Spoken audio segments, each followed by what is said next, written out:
Ladies and gentlemen, good morning. Today is the 10th of October, and our DiaBeat webinar deals with the subject strong body. Now that's interesting. Our speaker is a physiatrist, and I was curious to understand the difference between or to understand the specificity of the nomenclature of physiatrist as opposed to uh, orthopedist, as opposed to osteopath, as opposed to physiotherapist. They were all similar in my mind, and therefore I went into a little depth to understand it more precisely. And, ladies and gentlemen, a physiatrist, my ignorance, and I'm happy to have understood it, is a doctor, an MD. You become an MD and then you take a specialization in the subject of physiatry, which means that you are a medical doctor and you can prescribe medication in addition to your holistic philosophies of keeping the body healthy. Remember, our topic is strong body. Now, what then is the difference between an orthopedic specialist and a physiatrist? Well, the difference is similar, but the orthopedic is usually a surgeon. A quick question to ask is what then is the difference between a physiatrist and a psychologist? A psychologist deals with the mind and a physiatrist deals with the body. I can go on being confused about osteopath and so on and so forth, but I won't do that. I will simply run into our subject. Now, the physiatrist deals with medical related aspects of, well, the body's physiology in relation to stroke, cardiac ailments, rheumatoid arthritis, rehabilitation, sports injuries, in the complexity of medical as well as physiotherapy. But the question to ask then is, how is this connected with diabetes? And as our many seminars have told us, diabetes is an ailment that manifests itself or impacts or creates problems relating to circulation, the heart, neurology, stroke, the brain, and so on and so forth. And therefore, ladies and gentlemen, the best person to prescribe on this subject is our speaker today, Dr. Shadan. Now, Dr. Shadan is, of course, as I mentioned, an MBBS, an MD, with an MD thereafter in physiatry, specializes in rheumatology and rehabilitation, did her studies, all her studies in Egypt with her MD in 2023. That's her MD in physiatry, and prior to that, her MD in medicine in 2014, and earlier in 2009, her MBBS. She deals with the whole range of physical impairments, chronic pain, neurological conditions, mobility, and so on and so forth. Ladies and gentlemen, I present to you Dr. Shadan, who will be talking to us about diabetes, of course, and more importantly, or most importantly, about a strong body. Ladies and gentlemen, Dr. Shadan. Good morning, Professor Candy. Thank you so much for this wonderful introduction. I'm really honored and pleased to be part of this important event. I extend my gratitude to Dr. Wilco for all his effort and all his support. And hopefully the presentation today will be as beneficial as my fellow colleagues did before. I'll start now by sharing the presentation. Okay.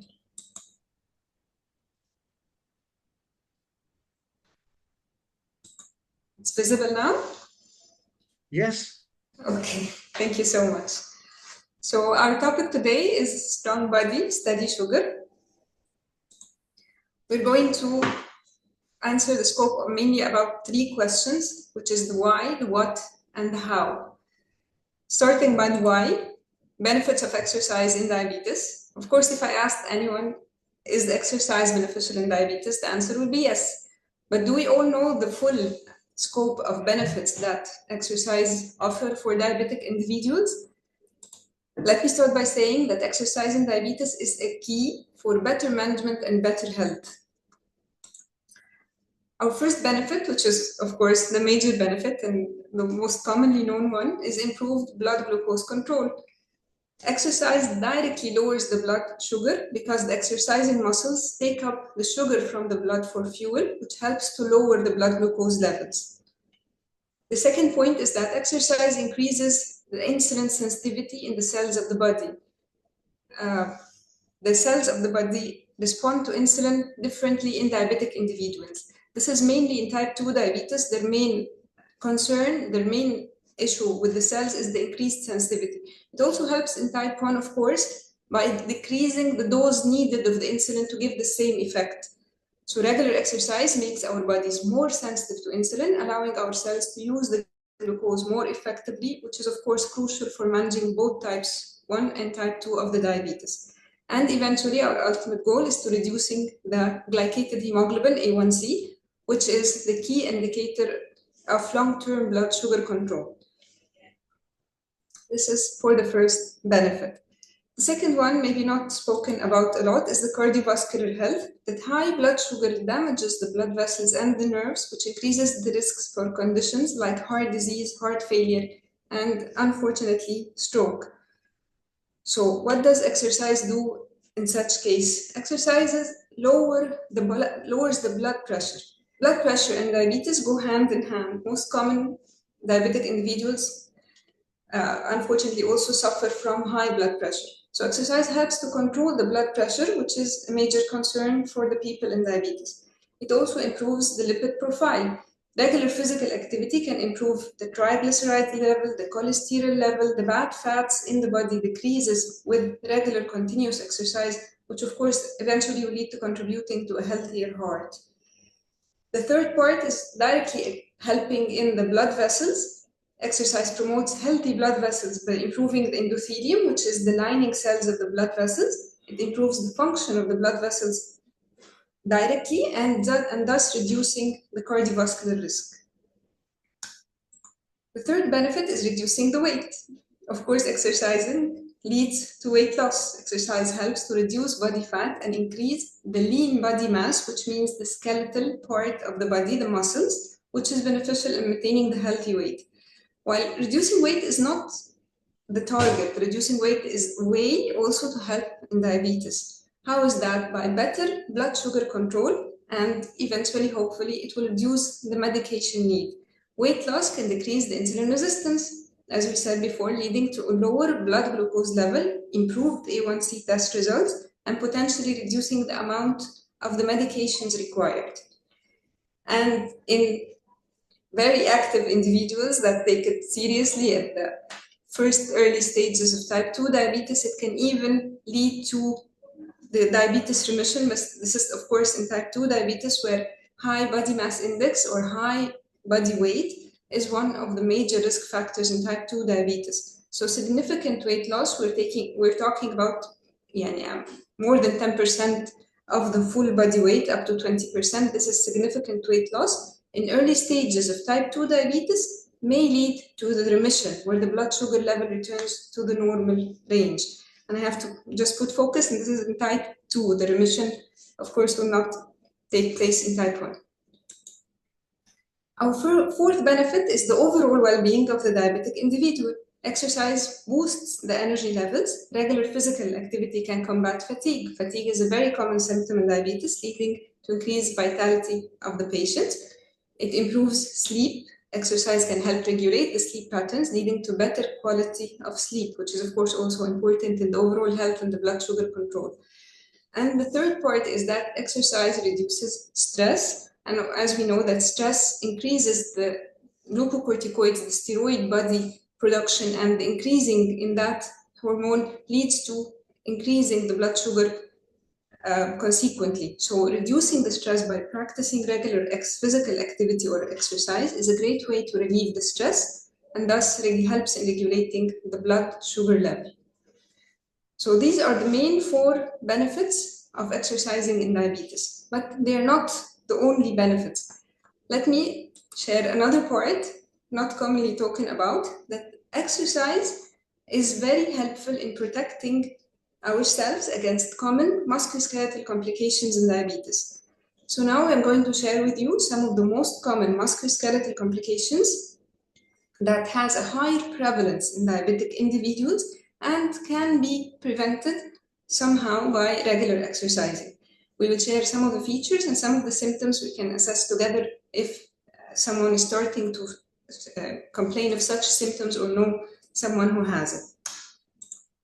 Our first one is called the stiff hand syndrome, medically known as the diabetic chiroarthropathy. You can test it by putting the hand like that in the prayer position. Normally, our fingers should fully touch each other. If you find your fingers away from each other like that, like the picture, this means that unfortunately this has started the stiff hand syndrome. It is decrease in the joint mobility of the hands, appearing as skin thickening. So this is the first one, the stiff hand syndrome. We assess it by putting the hands in this prayer position, and normally the fingers should completely get in contact with each other. The second one is the adhesive capsulitis, commonly known as the frozen shoulder. This is also a very common presentation in diabetic individuals, and it has a very bad impact on daily activities. And if diagnosed early, if the patient notices it happening in its early stages, is very well manageable by physiotherapy, by some certain types of medications. It can help a lot if diagnosed in its early stages. So the patient starts complaining, that especially ladies, that she can't comb her hair, she can't grab something from a higher shelf. Even sleeping on the affected shoulder might be a bit painful. It is presented by stiffness and pain in the shoulder, and it is unfortunately also of a higher prevalence in diabetic patients. It can be assessed, like the picture seen here with this device. It is called the goniometer. It measures the angle by which the joint moves. Normal angles in all ranges. This is done by the physician. How do I assess myself at home? I have to compare it with the other side. Hopefully the other side will be a normally functioning side, by trying to put the hands behind the head and putting the hands behind the back and across the body. If you notice any discrepancy between the both shoulders, this means that you might be starting to complain of the frozen shoulder, and it has to be addressed in its early stages before it becomes irreversible. It is very common in diabetes, and it highly affects the activities of daily living. Even up to the point of wearing the shirt, the patient will complain that he cannot put on his shirt on his own. Our next complication is called the trigger finger or the shooting finger. It commonly affects the ring finger and the middle finger. These are the most common. It can affect any finger, but these are the most common ones. It is due to an inflammation of the tendons of the fingers. It passes by 3 stages, and of course, if we can catch it in the early stage, that would be better for therapy and helping it to avoid progression. It starts by pain at the base of the finger and tenderness if you press at the base of your finger, it is painful. Some pain during movement. So this is the early stage, the first stage with the inflammation of the tendons. And then the second stage, it goes into the locking or the shooting phase that gives it its name, that when you close your hand in a fist and then open it, you find all your fingers opening and one locked in this position. You have to return it manually and it does a click like that. This is the shooting or trigger finger. The third stage, if not treated at this stage, it will be locked in this position and even passively it will not return. And unfortunately, it might need the surgical intervention if it goes into this progressed stage. So addressing this situation early, of course, will help a lot in the management and avoiding of this complication. Our fourth musculoskeletal complication is called the heel, medically known as the plantar fasciitis. It is the heel pain after rest. This is also very common. What do we complain from? What is the main feature of this situation, of this complication? That the individual complains that when waking up in the morning, the first step after waking up, when putting the foot on the floor, it feels like walking on glass. It feels like pins. It's very painful. And after a little while, after moving or trying to walk, and as the day goes, the pain gets better. Then if they sit down to rest or to work for long times and then start to stand up again, then the feeling returns again. What is the cause of this? It is the inflammation of the covering layer of the sole of the foot. It is also very common in diabetes. As we said, it is a sharp or stabbing pain in the heel, typically worst first thing in the morning after periods of inactivity and can feel like walking on glass. This situation is potentially self-limiting. It can take from 6 months to a year, but of course, if addressed early, it will be better. It is very annoying, very painful, and very limiting of the activities. Getting to a more serious complication, that is the muscle atrophy and weakness, medically known as the sarcopenia. It is the progressive loss of skeletal muscle and function. It occurs both in type 1 and type 2 diabetes, can result from the nerve damage and the muscle damage. And the symptoms include weakness, reduced muscle mass, and limited joint flexibility. What you will notice in this muscle atrophy or the sarcopenia case, you will find guttering in the hand and in the feet. This is the most visible thing that especially ladies notice, that there is a change in the shape of their hands, that the tendons are highly visible, the hand got thinner, and the feet also. And also it can be also visible in the bulk muscles like the upper arm muscle and the upper thigh muscle, where it loses its volume, it loses its mass. This is a very common also musculoskeletal complication. Our last one we're talking about today, and unfortunately one of the most serious ones, is the osteoporosis, which is the weak bone disease. Diabetes increases the risk of osteoporosis and fractures by deteriorating the bone quality. The bone itself, as you see in the picture, the normal bone, the cells are close together and tight. That makes the bone strong. In diabetes, the matrix of the bone itself becomes hollowed. The bone becomes soft, becomes weak. It can be fractured more easily. It can be bent. It leads to deformity and unfortunate fractures, mainly in the back, in the hip, and also a common fracture in the wrist.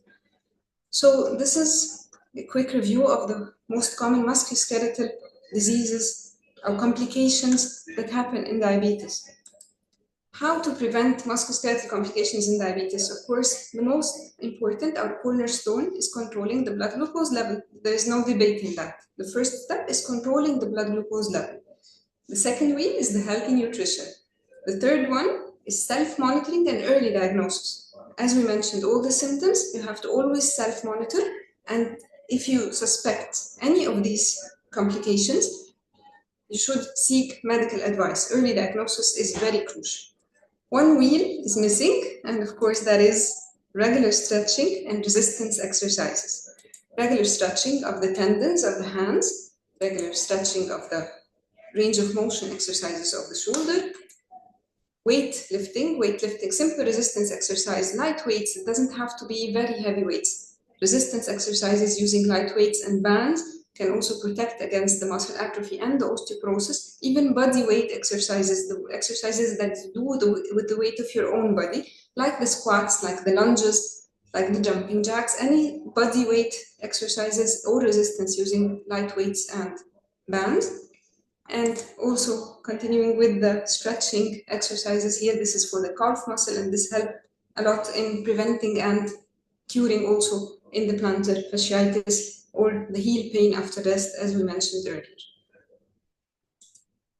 So this is for the why. Why do we have to exercise? We said the benefits, and we said the complications that we can avoid by regular exercises. We can lessen to a higher extent. So what kind of exercise can I practice if I have diabetes? Actually, the exercises are grouped in 4 main groups. We have to be aware that there are 4 groups of exercises in order to know which type of exercise that I can practice. The first group is called the aerobic exercises. Aerobic exercises include walking, cycling, and swimming. They are exercises that involve multiple muscles of the body, and it is mostly low intensity exercise. They improve the cardiovascular health and improve the insulin sensitivity. The second group of exercise is the resistance training. Resistance, as mentioned, are either with weights or bands. The resistance training enhances the muscle mass, leads to increase in the muscle mass and increase in the muscle strength.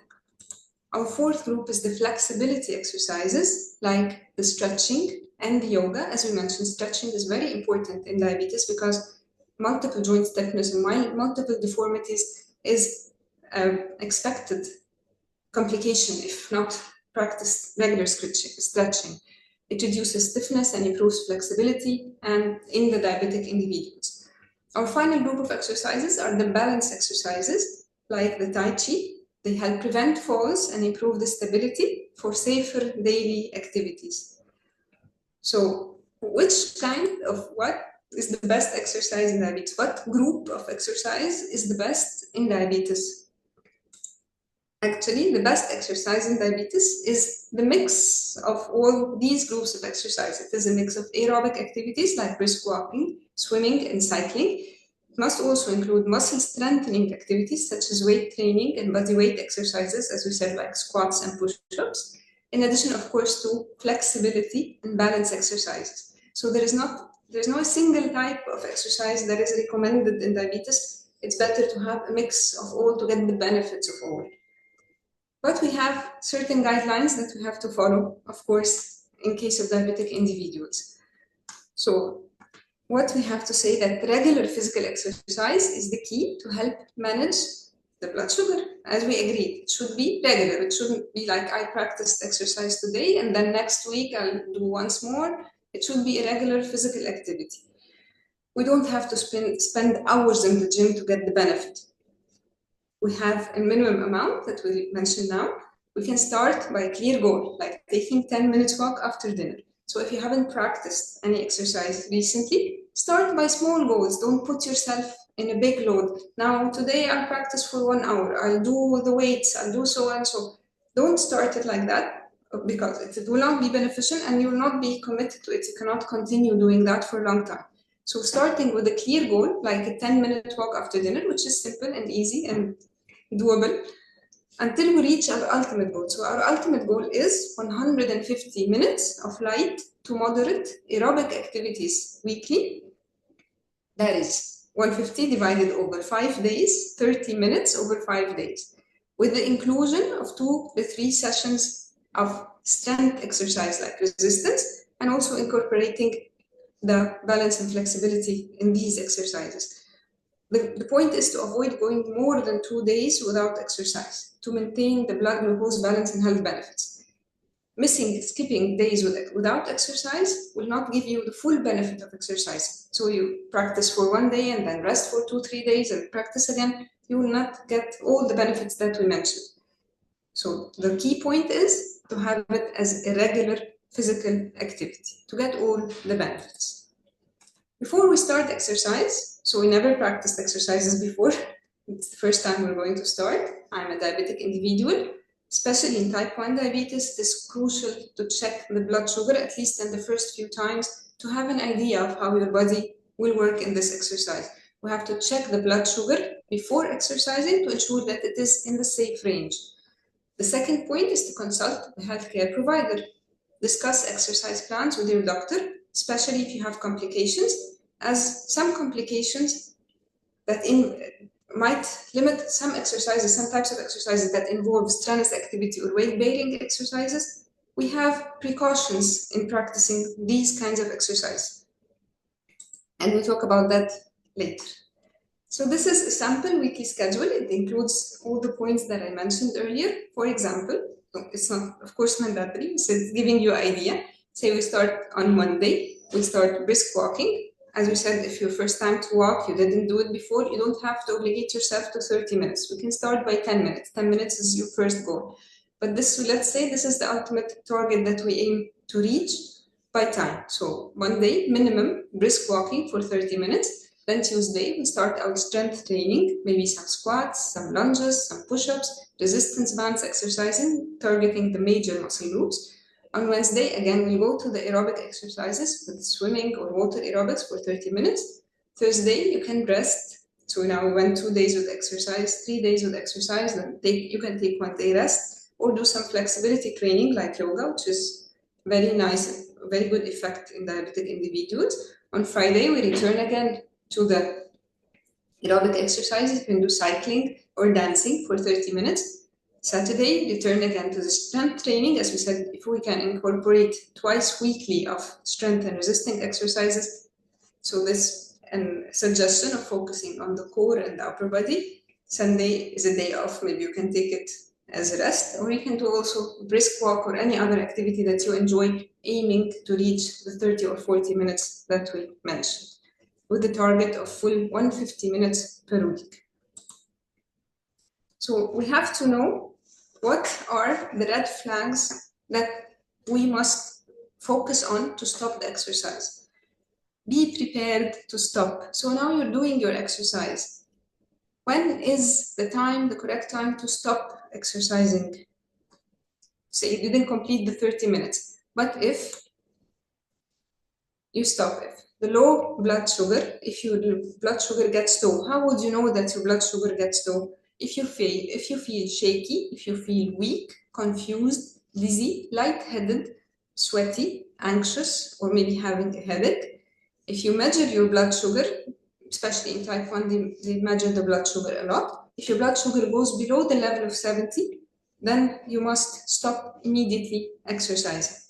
On the other side, if your blood sugar goes too high, most commonly the blood sugar goes low with exercise, but sometimes with resistance exercises, the body produces ketones and this increases the blood sugar. If your blood sugar reaches over 250, 300, this can elevate the blood glucose level and increase the ketone production as a vicious cycle, which is, of course, dangerous. So if your blood sugar reaches a higher level of 250 or 300, you must stop immediately.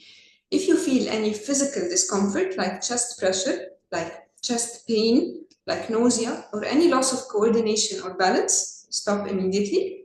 If you have any kind of illness, if you have the flu, if you have cough, if you have ear disease, if you have gastritis, it's better not to exercise if you feel sick. This will put extra stress and pressure on your body and will elevate the blood glucose level or decrease it according to the exercise you're practicing. So if you're ill, better to skip that day. That will not make a big difference. But safety comes first. You have to focus of when to stop. Sharing now some important tips while exercising. You should, of course, always stay hydrated. Drink plenty of water before, during, and after exercise. While exercising, full flask of water beside you. Before, in breaks in the middle, during, and after exercises, always stay hydrated. This is a very important tip. You should always protect your feet. Feet are very crucial in the diabetic individuals, as the affection of the sensation, the probability of getting injuries. So we have to check the feet for redness, cuts, and blisters after exercise, because the sensation, as we know, might be affected, so we might not feel it. You have to visually check it after each exercise. And of course, you have to wear comfortable and fully covering sport-specific shoes. And you should carry some supplies. As we said, hypoglycemia is a very common thing that happens during exercise. So you have to always carry a carbohydrate source like glucose tablets, fruit juice or candy to treat the low blood sugar. It is sometimes life-saving. It's very important. If you're going to exercise, you should always have your supplies with you. This is a very important piece of advice. You should listen to your body. If you feel anything, any symptom, any feeling that is not normal, that is beyond your toleration, do not press yourself beyond your line. You have to take rests when necessary and be mindful of how you're feeling. And some patients also should take extra care, exercise with care. When do you exercise with care? And I want to just clarify this point. I'm not saying to stop the exercise, just put in extra care if you have one of these complications. And of course, it's better to consult your doctor. Some exercises, all exercises will give you some kind of benefit, but some exercises are better avoided if you have one of these complications. The first one is the retinopathy. Avoid high intensity training and resistance exercise. This is an eye disease affecting the retina, and it happens in diabetic individuals. If you are diagnosed by retinopathy, you will know that.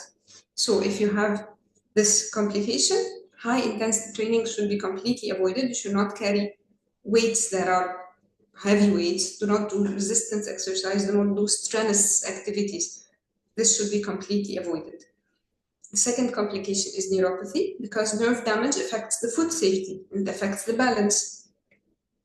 So we have to take extra care. Like if you're running, you should, or walking, you should walk on a walk-friendly lane, not ups and downs, not rocks, because this will increase the possibility of falling, and we don't want that to happen.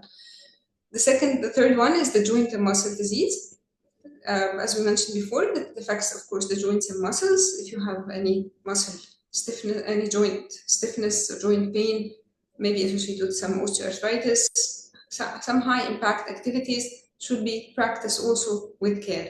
And finally, for the cardiovascular disease, diagnosed patients, if you know that you are a cardiovascular disease, you have an issue with your heart, pre-exercise assessment is advised before practicing, maybe doing some treadmill and assessing for the cardiac situation before determining what kind of exercise would be suitable for you.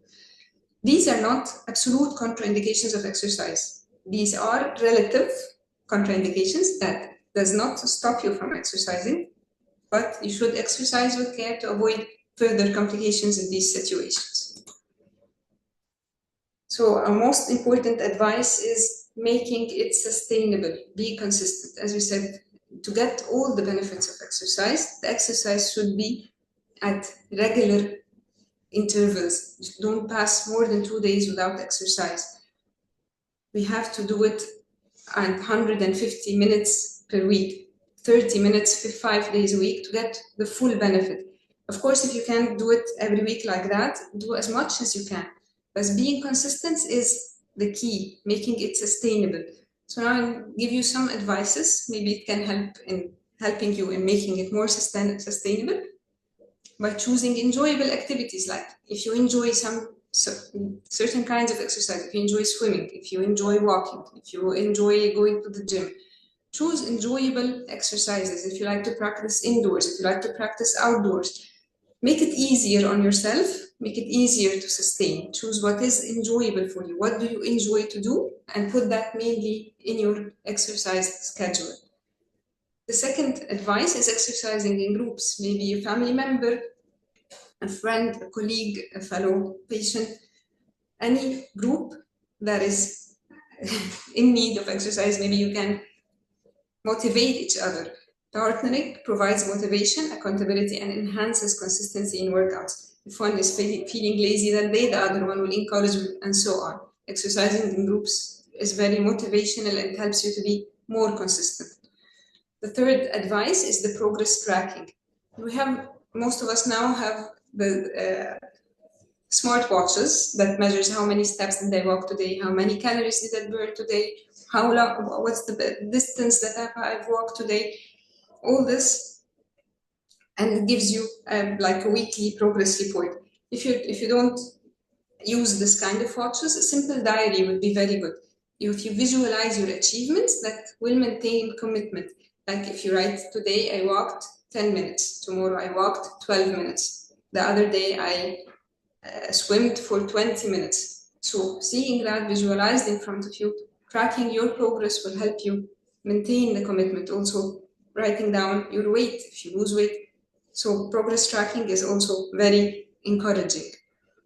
And the final advice is integrating the movement, incorporating movement in our daily life. If you have the option to walk instead of using like transportation, driving the car, if it's a short distance and now the weather is getting better, maybe you can get more encouraged to walk outdoors. Sometimes at the evening, the weather is very nice. So incorporating walking into going to the supermarket, going to the gym, going to meet someone, walking instead of using the car, and using the stairs instead of using the elevators or using the escalators makes the exercises more accessible and habitual. It becomes part of your daily habits. So my final thing is the quote from Jim Rohn. Jim Rohn is a motivational writer. I like this quote a lot. He says, "Take care of your body. It's the only place you have to live in. The better you treat your body, the better your body will give you back." That's it, I'm done. I hope I gave you some good advice. And if anybody has any questions. That was music to my ears. Dr. Shadan, that was absolutely, it was music to my ears. Honestly, the Thank you, things that Professor. you said was, you know, I, I noticed that you spoke about the complex of exercises and you spoke about the different types of exercises. You spoke about, in layman's language, stamina or aerobics, and you spoke about resistance and strength, flexibility and balance. And then the icing on the cake, you said, if you want to look at the best exercise, it is a mix of all. It is a balance. And that reminds me so much of another topic and another speaker who, when talking about nutrition, said, well, there is protein and there is carbohydrate and there is fiber and there is fat and all of that. But the best diet is a balanced diet. And here you are, Doc, saying that the best exercise is a balanced diet, a balanced exercise, which has components of everything. You know, that is simple, profound, but when a double MD tells you this, then it is gospel. I thank you so much for simplifying that. Thank you so much. You know, the other interesting, we learn so much, those of us who are fortunate to be managing these webinars, we learn so much from these webinars. And the other slide which I loved, of course, I loved it simply because I passed all the tests, but I loved it for sure, was the less common ailments in diabetes. And simply put, you spoke about the stiff hand syndrome, and then you spoke about frozen shoulder, and then you spoke about trigger finger, and then you spoke about heel pain, muscle weakness, osteoporosis or bone pain. I am happy to report that in spite of being on medication for diabetes, I have none of these less common ailments. Happy for you. Thank you. Thank you. Now, Doc, I am not going to capture your time. I will, Dr. Wilco, of course, puts together a whole series of very complex questions. I have one complex question which I will ask at the end, but right now I will hand you over to Dr. Wilco. Dr. Wilco, your question, sir. Thank you, Professor Kennedy. First of all, thank you, Dr. Shadan. It was really wonderful session. You made me remind my certification days with American College of Exercise. The similar way of things were being taught. And regularly when we are having webinars, so we have different exercise specialists and other things. So this is completely different aspect of presentation. Wonderful, really wonderful. And it was like Professor said, in every webinar we learn something, which I forgot. Somehow I forgot for 7 8 years back. I was doing that. Now again you refurbish everything, and now I am recalling everything what we studied. Thank you very much for that. Thank you, Doctor. Okay, so we'll be taking few questions. First question is coming from Jinsey Anthony. Her husband is diabetic and has sciatica. What exercise he should follow, and is it safe to do exercise? You have already mentioned many complex musculoskeletal disorders during diabetes. Sciatica is one of them. So please advise for that. Okay, thank you so much, Dr. Wilco. Unfortunately, sciatica must be examined first by a physician because it has multiple causes. Yani one of them is the lumbar disc prolapse, and this is a serious condition. So not all exercises are allowed in lumbar disc disease, as it might lead, unfortunately, to its progression. Some exercises are allowed in back flexion and some are allowed in back extension. So it should be first addressed by a physician to correctly know the position of the compression of the disc if the cause is the disc. It can also be due to a piriformis muscle, which is a muscle in the hip region that compresses the nerve. So hopefully he can seek medical advice first, but of course this doesn't limit him from doing some exercises, at least stretching exercises, range of motion exercises, exercising the upper body. If the walking now is painful or hard on him, he can postpone it until he correctly addresses the situation of the sciatica. But properly diagnosis or knowing the main cause of the compression on the sciatic nerve will be helpful before advice with certain types of exercises in this case. Yeah, that's a good suggestion. Anant Bhujwal has asked, we know regular exercise good for health, and you have mentioned many components and type of exercise we should be doing. There are many recommendations on social media for best results. Nowadays, reels and stories are coming in every second, claiming for best results for many health ailments. What is the most important? Cardio exercise, weight training exercise, or gym exercise for best result? You have already said mixture of everything. I already said a mixture of everything, but some researchers emphasize on the role of the aerobic exercises to be the most beneficial type of exercises for the cardiovascular health, for the general health of the body, like walking, like swimming, like cycling. These are the mostly recommended exercises, low intensity exercises for diabetic individuals. They are the most easily practiced and available, and most probably give the best effect in diabetic patients if they cannot practice the other things of like stability, like the balance, like the stretching exercises should be also doable. It's very accessible. You can do it at home. Daily stretching is not an issue. It's not difficult exercise. But if you're going to choose one type of exercise, I would go with the aerobic exercises. It has been proven that it has the best beneficial effect for diabetic individuals, especially in the cardiovascular protection. Great, that was a good suggestion. Even we can think of doing aerobics and having a dance moment for it. Okay. Sarfraj is asking, he's pre-diabetic, and it is said morning exercise is good. Even you mentioned time and how to do the exercise. I work in a company and have hectic routine. What is the best time to do exercise?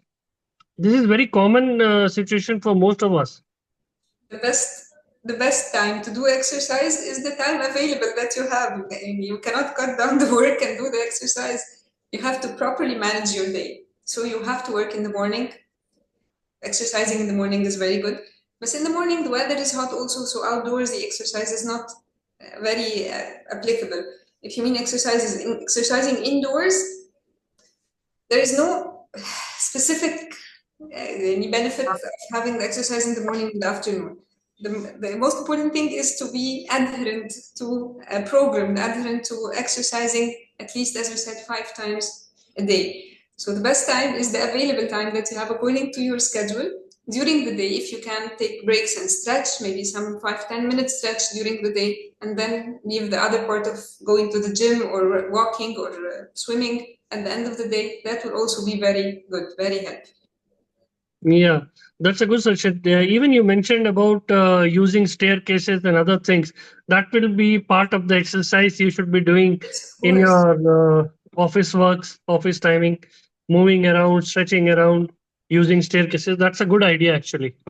And anything additional to that, that will be, I think, on the take. And next question we will be taking. Mr. Mehra is asking, this is very common question. During gym exercise, trainers recommend supplements. What is your suggestion? Is supplement good or bad, or it should be taken under advice? It's a very common thing in Very everywhere, world around the world. Trainers used to promote their supplements. Protein supplements are fine, but they should be taken with care and under medical advice. Anyhow, if you are a diabetic individual, you cannot put anything inside your body before consulting your doctor. He will be the most aware person of your case and what will might be harmful for you. Safety always comes first. If the risks versus benefits, always staying away from the risks before looking at the benefits. So in general, protein supplements are not bad, but vitamins, of course, are good. Anyway, you have to consult your doctor first before taking anything. And exercising without supplements will give the same kind of effect, maybe on a longer term, but adhering to it will give the result at the end. Yeah, first medical condition has to be assessed properly, and to look after all comorbid conditions, then go for any suggestions. I think questions are almost covered, but I have one question. Like professor is going to ask you one question, I'll be asking one question because we have seen these two complaints very frequently. We are going to corporates for health screening. So you can say 6 out of 10 people have little and bits of these complaints like frozen shoulder and heel pain because of their work conditions, whether they are working in a production company, manufacturing companies, or they are in the service industry sitting on computers. So for frozen shoulder and heel pain, what best exercise, home exercise they should be doing? General question. Okay, for frozen shoulder, there are two main exercises, the stretching exercise, and I'm not sure if I can show it here in the camera. You can put your hand by the wall and start walking with your finger up to the wall and then push yourself against it. This will open your range of motion both to the side and to the front. And the other exercise is leaning forward and swinging the arm as far you can, front and back and across your body. These are the two simple exercises. There is another one exercise also using a towel. You can put a towel behind your back and say, this is my side where the shoulder is frozen. I pull the towel with the normal side and the other one, and also convert to the other side and pull to the back with your normal side. This will gradually help you increase the range of your shoulder. If it is limited up to a very high limit, I would advise that you would seek a medical advice. Incorporating these exercises together with some physiotherapy interventions and some professional stretching exercises, mobilization of the joint, and orthopedic consultation in some cases is also crucial. But if you adopt these 3 stretching exercises, like opening to the front and to the side, using the towel, and swinging exercises, these as for the shoulder. For the heel pain, we can try the toe standing exercises, like when you're standing like that, and you try to stand on your toes, and also the dorsiflexion stretching, as we saw in the slide, like when you wrap a towel, if you have an elastic band, that would be also better, and stretch as much as you can. Stretching to the back and tiptoeing. This 2 exercises stretches the plantar fascia and strengthens the calf muscle and helps alleviate the symptoms a little bit. Yeah, thank you very much, Doc. This is really wonderful suggestion, and we'll be using your advice on your behalf, saying to the patients when we come across to the corporate health screening. From my side, thank you very much. Professor, over to you. Doc, Yes, Professor. you you prescribed and mentioned often enough that moderate exercise is good. You did. And you also said that we should perhaps avoid intense exercise activity. Of course, sportsman is a different story, but people like you and me and the rest of us who are not active sports or competitive sports persons, we needn't do intense activity. Now, I'm specifically talking about this. I know, to the best of my knowledge, that intense activity increases the heart rate and may cause breathlessness and well, it may be stressful to an aged individual, etc., etc. I'm curious, you spoke about ketones, and in passing, you mentioned blood sugar. So, my question is if you could explain the ketosis angle a little bit. And my question is, are you suggesting, or is there a possibility, and this is an interesting thought, that if intense exercise increases heart rate and respiration, could it possibly increase blood sugar also? I mean, at least during the duration of the exercise. It's just a thought in my mind, only because you mentioned it. So if you can just touch upon that for a moment, I'll be so grateful. Sure. So what commonly happens during exercise, that the muscles pick up the glucose from the blood, and the person practicing the exercise goes into a hypoglycemia. The blood glucose level lowers. This is the most common explainable thing that happens. The muscles take the glucose as fuel, so the blood sugar lowers. What will make the blood sugar higher is that some muscles that are working in strenuous activities, as you said, and vigorous activity like continuous jumping, like lifting very high weights, like doing lunges and squats continuously. These muscles don't get time to rest, and then so they don't get enough oxygen. They start producing ketones, and these ketones, the body deals with them by producing glucose, by elevating the blood sugar level. So in some strenuous activities, when the muscles cannot use the oxygen to produce the energy and start using the ketones, this leads to elevation of the blood glucose in the level, causing a state of hyperglycemia. And this is one of the things that I said we must monitor in diabetic patients. If the blood sugar rises above 250 to 300, then we must stop the exercise immediately and maybe take an extra dose of insulin to adjust that. So since these strenuous or vigorous activities might have side effect, as I said, we're always weighing the benefits versus risks. We should be practiced by moderation. And if you want to work on increasing the bulk of the muscle, increasing the strength, it could be done also without putting extra load on the muscle, so the body doesn't go into a state of hyperglycemia. I hope this answers your question. That was brilliant. I mean, Doc, I have been in this space as a competitive sports person earlier, and then subsequently as a teacher in this space, etc. And after 50 years, to learn something new is the greatest gift you can give me. Thank you so Thank you so much. Thank you so much. I mean, it is marvelous the way you presented it. I knew the other aspects of increased heart rate and respiration and things like that, but your explanation is, at any rate, it is added knowledge to me. Thank you so much. Thank you so much, ma'am. Dr. Shahran, thank you so much. And I'm now going to wrap this session up by thanking you profoundly once more for that lovely talk, especially a talk that is so dear to my heart. Thank you so much. Thank you to Dr. Wilku for putting this program together, sir. Thank you so much.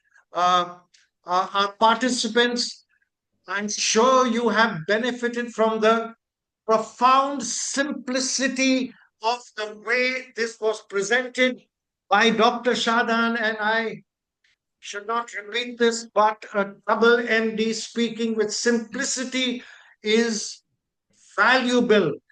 I'm sure you have benefited from it as I have.